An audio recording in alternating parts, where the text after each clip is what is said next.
Kumusta nga ba si NXT Silo Pro S pagdating sa daily use at pang long rides?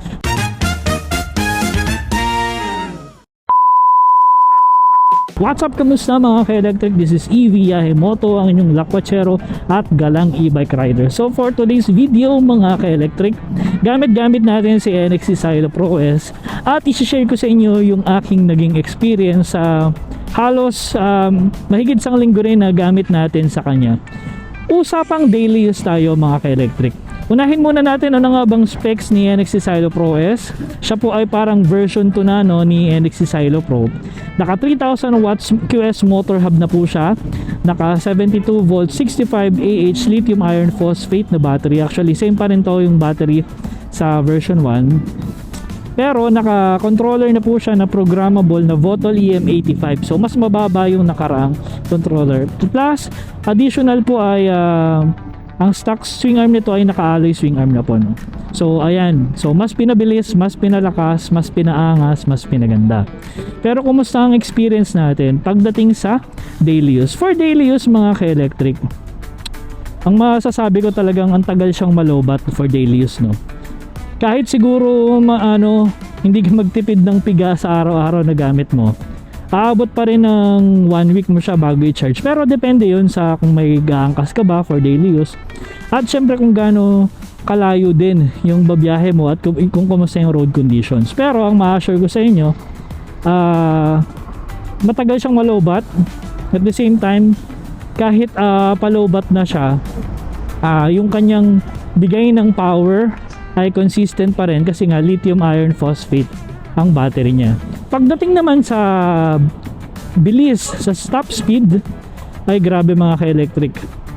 65 kph po yung version 1. Ngayong version 2, hanggang 75 kph kayang-kaya niyang abutin. Okay?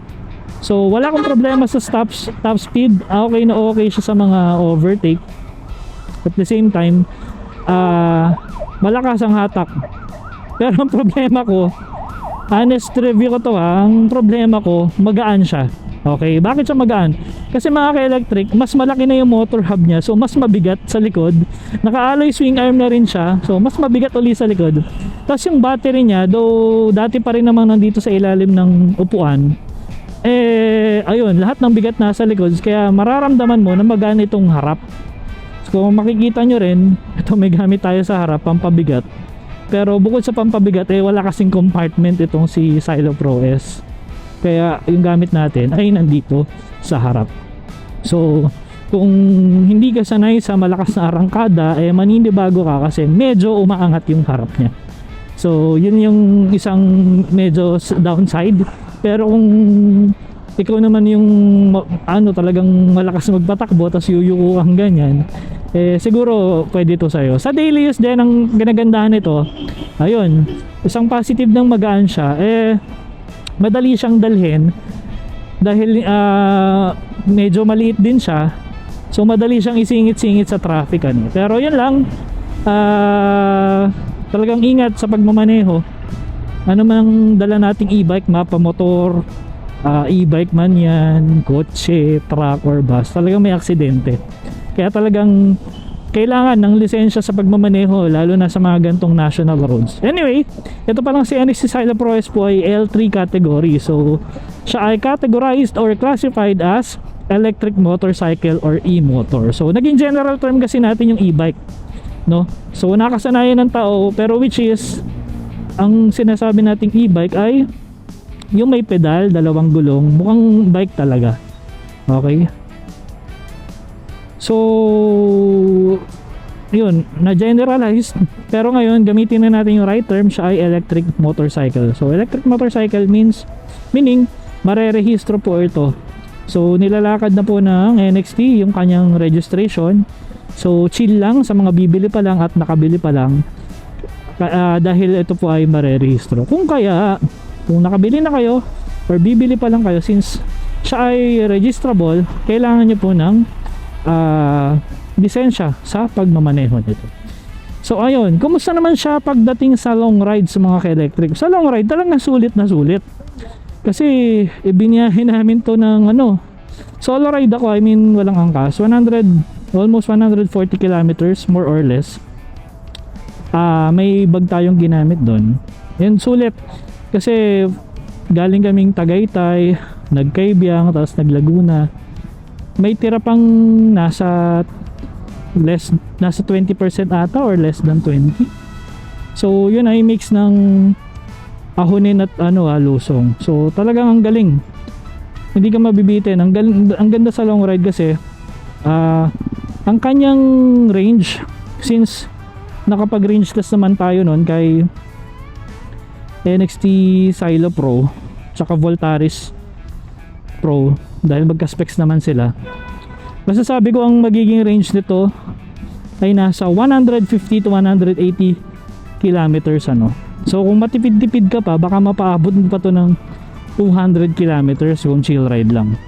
Pero ayun, okay sa long ride. Ang downside lang, syempre kung maglo-long ride ka at ikaw yung mahilig magdala ng mga gamit, hindi ka sanay ng walang mga dalang gamit kagaya ko, walang compartment kasi ang battery ang nasa compartment kaya ayun, pwede nyo namang, pero good thing may footboard, may paglalagyan ka. At the same time ay merong bracket sa likod na pwede nyong anuhan ng leather bag or bag. So hahanapan nyo na lang ng bag na pwedeng ma-fit doon. Kagaya nung nilagay ko, actually malaki-laki pa yun. Kung makahanap kayo ng mas maliit na bag doon, pwede naman.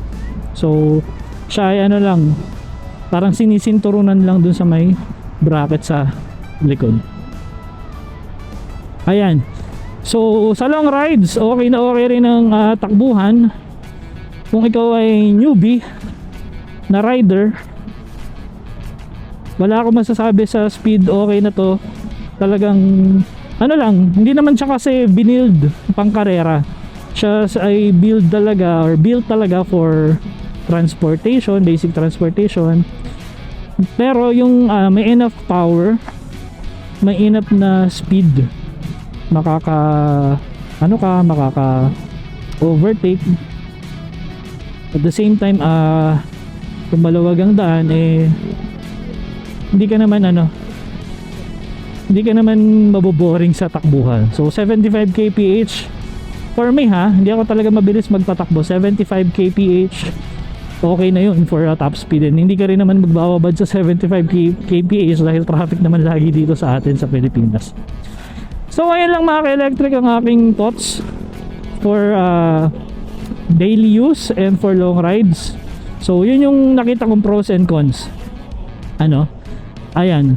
So hanggang dito na lang mga ka-electric. Kung meron kayong katanungan, pwede kayong mag-leave ng inyong questions or comments sa ating comment section. So ayun lang mga ka-electric. Again, this is EV Yahimoto, ang inyong lakwachero at galang e-bike rider. So ride safe, keep safe mga ka-EV. Sa kalsada nagsimula ang kwento, sa likod ng manibela kasama ang pangarap.